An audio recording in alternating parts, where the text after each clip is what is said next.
Hello, kumusta mga ka-OFW o mga kababayan natin dyan sa Pilipinas? So, comment nga kayo kung bakit ba talaga na gustong umangkat ng mga products na galing sa Middle East. May Vietnam, may Brunei, di ba? Merong mga langis dyan. Di ba nandyan nga ngayon sa Pilipinas yung barko? Ilang tulinada yun na nakuha nilang langis na binili dyan sa Vietnam. So bakit nagpipilit ang government na itaas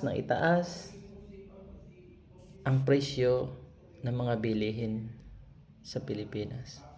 Bakit? Sabi nila mas mahal daw dyan sa parting yan na bumili ng gas. Bakit ganun?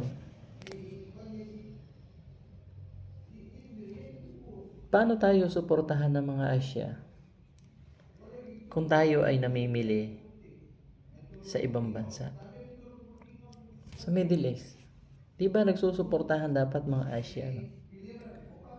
Nagtataka ako, mas malaki ang nakukurakot ng ating government kaya gusto nilang manatili sa Middle East kumuha ng mga langis. Yun siguro ang katotohanan, 'di ba? Bakit nga ba? Bakit nga ba ang Pilipinas ay siyang nangungunang importer noon? Bakit nga ba ngayon ay parang Qatar ng Pilipinas? Parang Qatar ang Pilipinas na nabubuhay sa disyerto. Lahat inaangkat. Bawang, sibuyas, kamatis, lahat ng production na tayo ang nagbibigay dati Southeast Asia. Pero ngayon ang Pilipinas nabubuhay na parang nasa disyerto na walang nagtatanim. Bakit? Dahil nga ang korupsyon nandyan. Dahil nga mas malaki ang kitaan. Diba? Kaunting salita-salita lang, may pera na. Yan ang sakit sa atin. Pero kung ang government natin ay marunong, sabi, ang laki ng source natin ng gasolina, langis sa ating bansa, pero wala. Diba? Wala.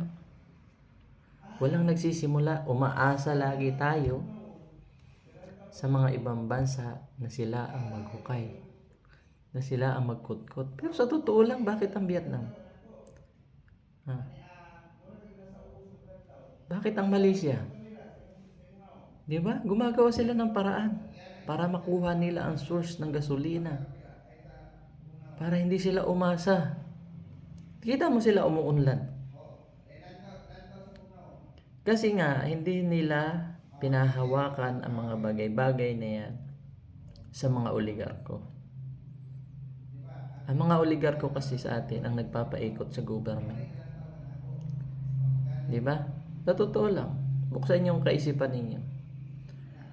Kung wala ang oligarko, maunlad ang Pilipinas. Hindi ganito ang buhay ng mamamayan. Bakit? Lahat ng negosyo ay hawak ng Pilipinas, ng government. Walang mangungurap. Lahat naka-record. So, comment nga kayo kung bakit nga ba ang Pilipinas ay namuhay na lang sa pag-aangkat. Thank you po.